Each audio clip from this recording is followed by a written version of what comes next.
Tšau! Ma sain jõuludeks täiesti hullu raamatu, sellise 642 asja, väikest asja, milles kirjutada. Selle asemel, et neist kirjutada, selle asemel mõtlesin, et ma ajan teile natuke oma hulgemela, loen küsimuse ette ja siis vastan teile siin otse. Nii, kujuta ette, et sa oled puu. Mida sa mõtleksid enne, kui sind maha raiutaks? Nii, ma arvan, et ma mõtleksin sellele, et kuidas ma saaksin nendele inimestele märku anda, et te mulle liiga teete, et te mu nagu ära tapate.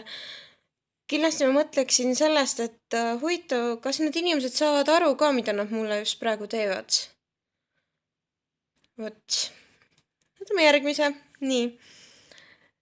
Su partner tegi ettepaneku, et te mõlemad võite kohtuda ka teiste inimestega. Mida sa kahtlustaksid, et sinu partneril on meeles, et mida su partner mõtleb? Nii, mina mõtleksin automaatselt kohe seda, et ahaa, tüübil on raudselt. Raudselt on keegi teine. Raudselt minust ei piisa talle. Kindlasti tal on keegi välja vaadatud. Võib-olla, et ta tahab minust lahku minna, aga ta ei leia mingisugust nii-öelda head vabandust, et ei taha mulle haiget teha. Ja et umbes, et ta tahaks, et ma kellegi teise näiteks leiaksin, et tal ei ole piisavalt mune, et mulle seda öelda, või munasarju. Kindlasti ma arvaksin et midagi on katki, midagi viga on minus, või midagi väga pahasti. Nii, võtame järgmise. Väga hull raamat on see. Sa laenasid oma sõbrale auto ja sa unustasid et su autosse on jäänud midagi, mida sa ei taha, et keegi leiaks. Mis see oleks? Mis see oleks? Ma arvan, et kui ma peaksin päevikut, kus ma kirjutaksin iga oma mõtte üles, kõik, mida ma arvan, kui ma peaksin päevikut, kus ma elaksin enda viha näiteks välja, kus ma kirjutaks asju, mida ma võib-olla mõtlen ainult vihahoos ja see päevik oleks seal ja siis ma ei tahaks, et ta leiaks selle. Aga näiteks praeguses elus ja reaalses elus ma ei tea, kas saaks olla midagi sellist, mida ma ei tahaks, et ta leiaks. Et keegi leiaks. Ma ei tea, ma olen võtnud sihukese seisukoha, et ma umbes räägin põhimõtteliselt nii-öelda, et kõik skeletonid, kes mul kapis on, et ma teen ukse lahti, ulatan neile lahkelt käe ja kutsun nad välja ja siis nad tulevad ja hakkavad tantsima. Et ma ei kujuta ette, mis see peab siis olema, ma ei tea, musta pesu ma seal ei hoia, eks ole. Ma ei tea, kui ma peaks, ma ei kujuta ette.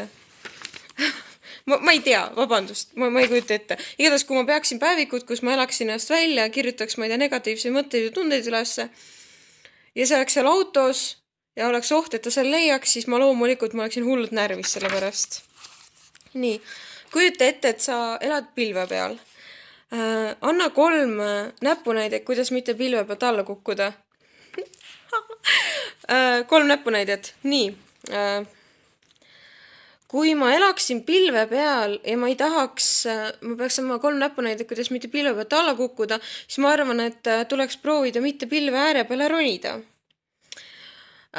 Siis ma arvan, et ma annaks nõu, et kaugushüpe kaugushüpe ei ole soovitatav spordiala. Siis ma arvan, et kui sa juba oled pilves, siis ei ole mõtet nagu rohkem peale teha, et ei ole mõtet rohkem pilve ennast tõmmata. Et aitab selles pilves küll. Nii, järgmine. Mis on sinu keldris, mida sa lihtsalt ei suuda välja visata? Mis on mu keldris ja ma ei suuda seda välja visata? Mul on umbes triljon asja keldris, mida ma ei suuda välja visata. Põhimõtteliselt see on üks suur põhjuseid ka, miks ma eelmisest korterist siia kolisin, oligi see, et mu asjad lihtsalt ei mahtunud ära.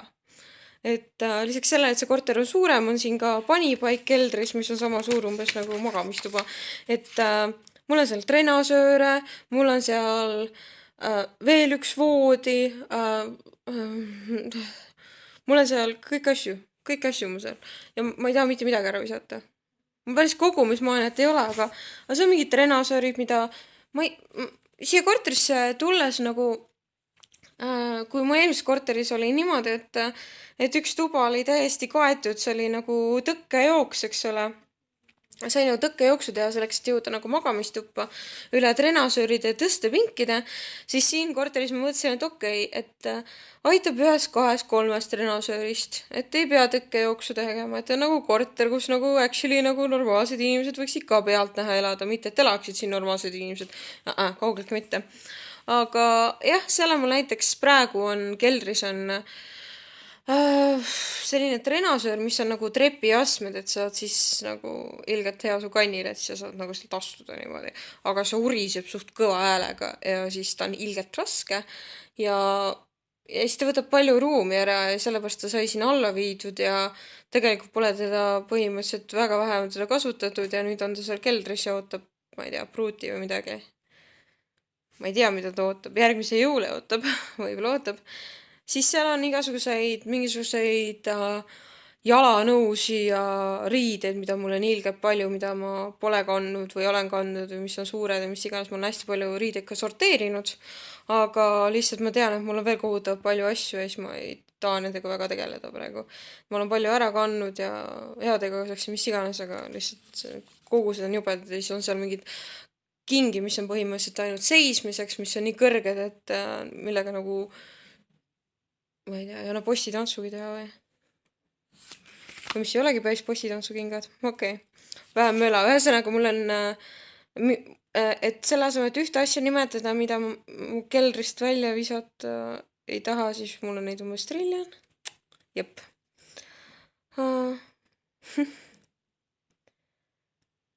Nii, džinn pudelis lubab sulle 3 soovi. Mis need oleks? Nii, las ma nüüd näitan. Mul on üks tätoveering 3 asjast, mida ma soovin. Kas sa näed lugeda, ma ei tea.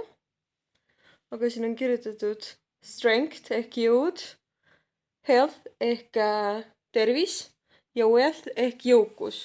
Ühesõnaga, paluks mulle jõudu, tervist ja jõukust. Piisaks nendest, eks, esialgu. Ja no, põhimõtteliselt võiks nii ka olla, et mu ripsmed on kogu aeg ideaalses korras, et ma ei peaks neid kammima ja keegi viitsiks vinguda selle kallal, et come on, miks see ripsmed välja näevad? Ei okei, see mulle eriti palju korda ei lähe, see on lihtsalt natuke naljakas. Okei, ühe veel, ma võtan täiesti random selle. Nii, okei, see polegi nii huld exciting, aga kirjelda särki oma kapis, mida sa mitte kunagi pole kandnud. Okei, ma nüüd kirjeldan. See on ilgelt lahe särk. See on musta värvi, seal on Batmani märk peal ja alguses, kui ma selle ostsin, siis ma mõtlesin, et ma hakkan sellega jõusaalis käima, sellepärast ilmselgelt mulle hullult meeldivad Batman, Fatman. Mulle hullult meeldivad Batmanikud. Nahkhiired. Kui ma olin väike, siis ma arvasin, et Batman on kõige seksikam mees, kuni ta võttis endal maski peast ära. Okei. Aga ühesõnaga Batmaniga särk.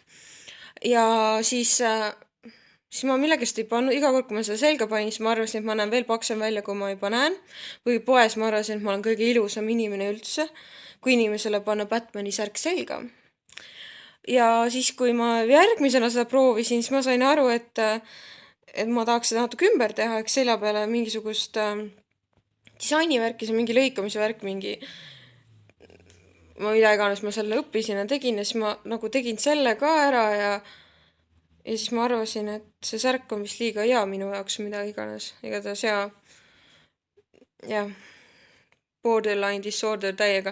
Ühesõnaga, mul on hästi lahe Batmani särk, mida ma mitte kunagi ei kandnud, aga mida mul ilgelt oli vaja osta ja mis on ilgelt äge. Ja siis mulle ilgelt meeldib ilgelt öelda. Sa saaksid ilgelt selle kallal vinguda. Nii, kõik aitab. Ennem kui 10 minutit saab täis, siis ma ütlen sulle hästi kiiresti tšau paka. Jumala lahe oled, kui sa viitsid selle video lõpuni vaadata ja sulle mu hülgemela meeldib. Ma saadan sulle palju armastust. Musid ja tšau. Ole tubli.